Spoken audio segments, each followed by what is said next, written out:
నమస్కారం, welcome to 108 news Telugu. నా పేరు గౌరీ. ముందుగా బులెటిన్ లో హెడ్లైన్స్. వాతావరణాన్ని ఖచ్చితంగా అంచనా వేసే ఐఎండీకి నేటితో 150 ఏళ్లు.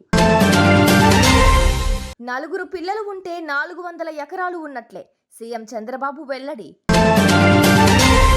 రాచకొండ పరిధిలో గన్స్ విక్రయం, 3 తుపాకులు స్వాధీనం. ప్రకృతి ప్రకోపం ముందు పెద్దన్న అయిన అమెరికా లాస్ ఏంజలీస్ కారు చుచ్చును ఆపడంలో విఫలం. భారత వాతావరణ విభాగం నేడు 150వ వార్షికోత్సవం జరుపుకుంటోంది.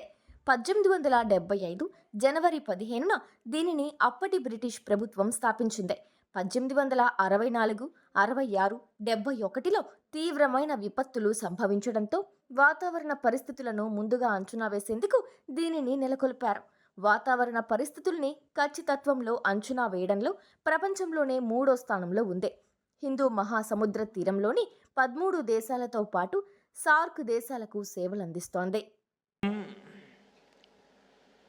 भारतीय मौसम विभाग आईएमडी के 150 वर्ष सेलिब्रेट कर रहे हैं। आईएमडी के ये 150 वर्ष ये केवल भारतीय मौसम विभाग की यात्रा है ऐसा नहीं है, ये हमारे भारत में आधुनिक साइंस और टेक्नोलॉजी की भी एक गौरवशाली यात्रा है।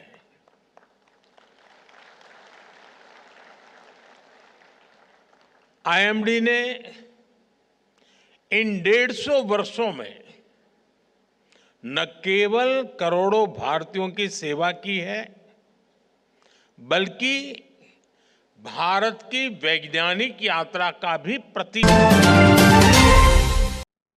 పాపులేషన్ మేనేజ్మెంట్ చాలా ముఖ్యమని సీఎం చంద్రబాబు తెలిపారు. భారత్కు జనాభానే అతిపెద్ద ఆదాయ వనరు అని చెప్పారు. ఒకప్పుడు పాపులేషన్ కంట్రోల్ అని చెప్పిన తానే ఇప్పుడు పాపులేషన్ మేనేజ్మెంట్ గురించి చెబుతున్నానన్నారు. 4 పిల్లలు ఉంటే 400 ఎకరాలు ఉన్నట్లేనని, జపాన్, సౌత్ కొరియా లాంటి దేశాల్లో యువత లేక మన వాళ్లను అడుగుతున్నారని పేర్కొన్నారు. రాచకొండ పరిధిలో గన్స్ విక్రయిస్తున్న ముఠాను పోలీసులు పట్టుకున్నారు. ముఠా నుంచి 3 తుపాకులతో పాటు 10 బుల్లెట్లు స్వాధీనం చేసుకున్నారు. బీహార్, రాజస్థాన్, ఉత్తరప్రదేశ్కు చెందిన ముఠాగా గుర్తించారు. ఈ ముఠాలోని కీలక సూత్రధారి కోసం గాలిస్తున్నారు. హైదరాబాద్లో తుపాకులు విక్రయించేందుకు ఈ ముఠా వచ్చినట్లు పోలీసులు తెలిపారు. గన్స్ కోసం ఎవరైనా ఈ ముఠాని సంప్రదించారనే కోణంలో పోలీసులు దర్యాప్తు చేస్తున్నారు. గతంలో ఎవరికైనా గన్స్ విక్రయించారా అని ఆరా తీస్తున్నారు. ముఠా సభ్యులకు తెలిసిన వాళ్లు ఉండటంతో గన్స్ తీసుకొచ్చింది. ప్రపంచానికే పెద్దన్న అయిన అమెరికా లాస్ ఏంజలీస్ కారు చిచ్చును ఆపడంలో విఫలమవుతోంది. 8 రోజులైనా ప్రకృతి ప్రకోపం చల్లారట్లేదు. దీనికి చాలా కారణాలే ఉన్నాయి. అక్కడ అతిపెద్ద రిజర్వాయర్ మరమ్మతులో ఉండటంతో మంటలను ఆర్పేందుకు సరిపడా నీళ్లు దొరకట్లేదు. అతి వేగంగా వీస్తున్న శాంటా ఆనా గాలులు విఘాతం కలిగిస్తున్నాయి. వేగంగా మంటలను ఆర్పే సూపర్ స్కూపర్ కాలిఫోర్నియా రాష్ట్రంలో ఒక్కటే ఉంది. చూసారుగా, ఇవి ఇవాల్టి బులెటిన్ అప్డేట్స్. మరో బులెటిన్తో మళ్ళీ మీ ముందుకు వస్తాను. అంతవరకు కీప్ వాచింగ్ 108 న్యూస్ తెలుగు.